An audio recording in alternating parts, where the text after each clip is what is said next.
Salute Telangana అంటే గత parliament ఎన్నికల్లో ఎవరైతే గెలిచారో వాళ్ళు కేంద్ర మంత్రి పదవులు ఇచ్చారు. వాళ్ళేమో నిన్న హైదరాబాద్ మొదటిసారిగా మంత్రి పదవి తర్వాత హైదరాబాద్‌కొచ్చారు. వాళ్ళు సెల్యూట్ తెలంగాణలో కిషన్ రెడ్డి అన్నారు. ఖచ్చితంగా మా టార్గెట్ 88 సీట్లు ఖచ్చితంగా టార్గెట్ పెట్టుకున్నామని చెప్తున్నారు. అదేవిధంగా మేము అధికారంలోకి వస్తే భాగ్యలక్ష్మి టెంపుల్‌ని గోల్డెన్ టెంపుల్‌గా మారుస్తామని చెప్తున్నారు. నిజంగా 88 సీట్లు మీరు టార్గెట్‌గా పెట్టుకున్నారా? 88 సీట్లు టార్గెట్గా పెట్టుకున్నట్లు తప్పేం లేదు, కానీ ఆ దిశగా ఆలోచించాలి పార్టీ సీరియస్గా.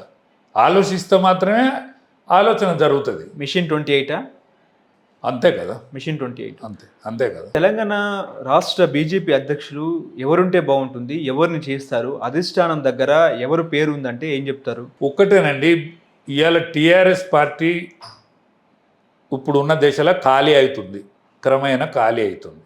వాళ్ళ పార్లమెంటు మెంబర్లు రాలేదు, అసెంబ్లీ మెంబర్లు వచ్చారు. వచ్చినా కూడా వాళ్ళు ఆ పార్టీలో ఉంటారనే నమ్మకం లేదు.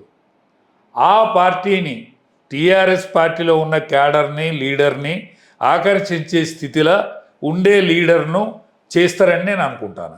ఎందుకంటే ఆ స్థాయిలనే ఆలోచిస్తుంది ఏ పార్టీ అయినా. ఎందుకంటే టీఆర్ఎస్ పార్టీలో ఉన్న లీడరు, క్యాడరు ఏదైతే సెకండ్ స్థాయి లీడరు, క్యాడర్ ఏదైతే ఉన్నదో వాళ్ళు, అరే మా నాయకుడు ఇంట్లో ఉన్నాడు, ఈయన దగ్గరికి పోతే మాకు మా ఇంట్రెస్ట్ ఫ్రీఫెయిల్ అవుతుంది అనేటువంటి ఆలోచన కలిగిన నాయకుడినే చేస్తారని నేను అనుకుంటాను. బీఆర్ఎస్ ఎమ్మెల్యేల ఇంట్లో ఐటీ దాడులు, ఈడీ దాడులు. సో కొంతమంది బీఆర్ఎస్ ఎమ్మెల్యేలు మీకు టచ్లో ఉన్నారా? ఐటీ దాడులు, ఏ దాడులైనా కూడా దాడులకును టచ్కు ఏమీ సంబంధం లేదు. దాడులు వేరు. దాడులు దేశం అంతటా జరుగుతాయి, కామన్గా జరుగుతాయి, అందరి ఇళ్ళల్లో జరుగుతాయి.